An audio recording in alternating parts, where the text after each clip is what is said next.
And Ali radiallahu ta'ala an was born a few years before that. This is in Asad al-Ghaba, volume 4, page 377. And then in page 280 of the same book, same volume, it is mentioned that Fatima radiallahu ta'ala an was born in the year when the Quraysh were building the Kaaba, and at that particular time the age of Prophet sallallahu alaihi wasallam was 35.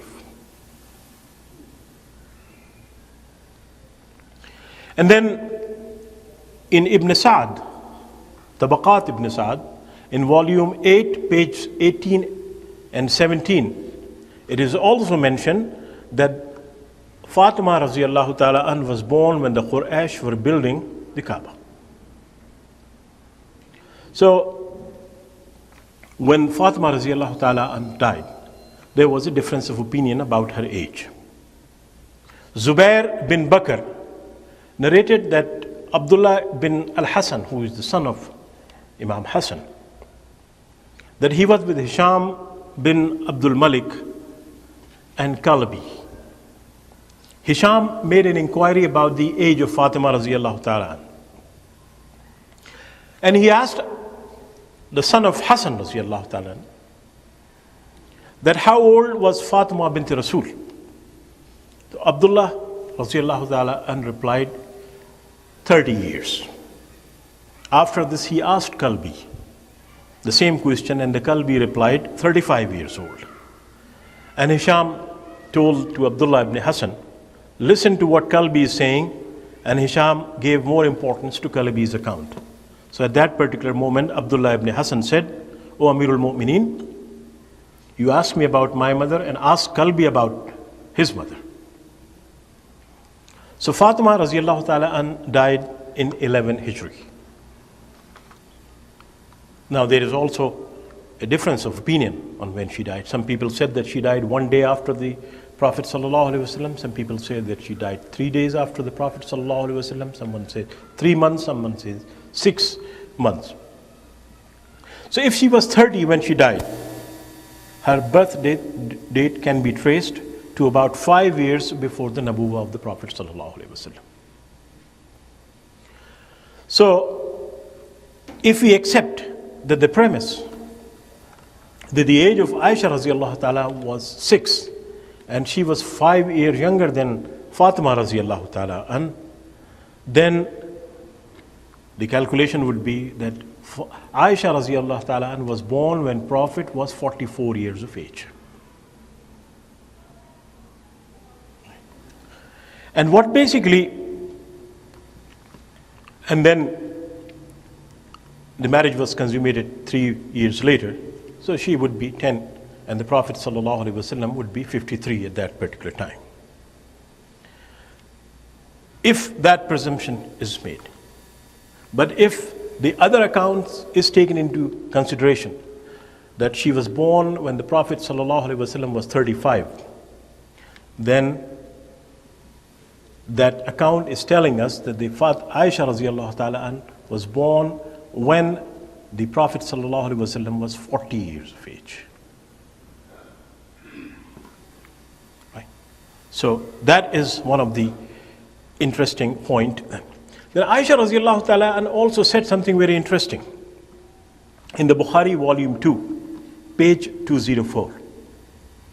That when Prophet sallallahu alaihi wasallam received the ayah of Surah Al-Qamar in Mecca, and that is the ayah which was revealed according to some 5 years after the prophethood, according to others 7 years after the prophethood, that she used to run around and play with dolls. Right?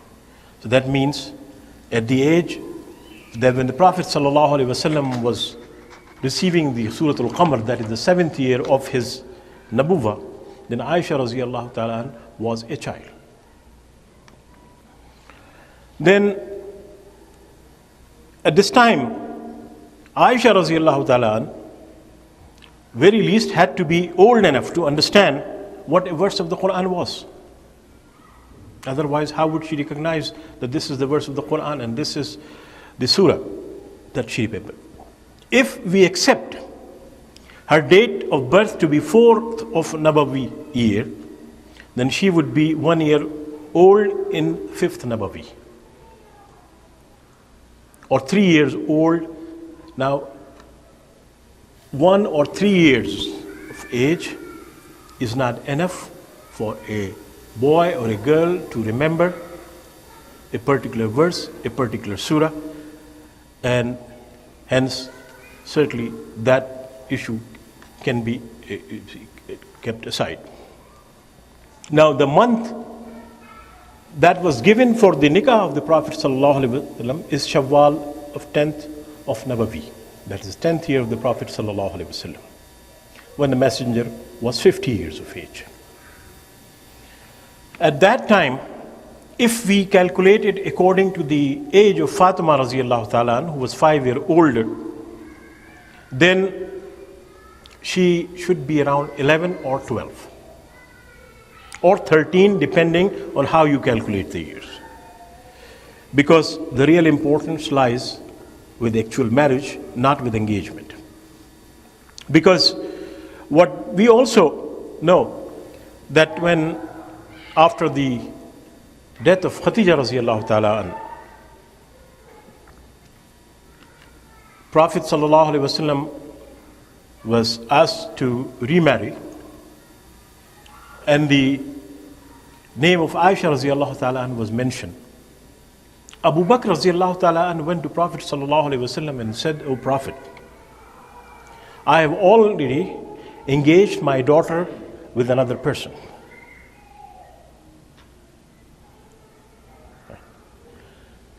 Give me some time so that I could talk to that person and break that kind of relationship, so that the new relationship could be established." So what happened is that the engagement with the previous person was broken, and then the engagement with the Prophet ﷺ was instituted. It is that particular. So obviously there was no custom among Arabs to engage 3 or 4 year old girls with anybody. This is a known fact, and this has been testified by many ahadith of the Prophet ﷺ, that has been testified by even these kind of things. Now let's look at the marriage itself. That according to the Bukhari's hadith, and also according to Asad al-Ghaba, page 43 of volume 4, that Aisha radiallahu ta'ala reported, "When I went to Medina, I developed a fever and all of my hair fell out. After I became well, they grew back to my shoulder. Then I got married." So, in other words, Aisha radiallahu ta'ala stayed back in Mecca for some time after the Hijrah. And then keep in mind, the Hijrah was in Rabiul Awwal. And when she reached Medina, she was sick and she lost her hair, and her hair grew back to her shoulder, and then the marriage took place after that. And the marriage took place after the Battle of Badr. That is 2 years. So if she was 11 or 12 or 13 at the time of Hijrah, she could be 16 at the time when the marriage actually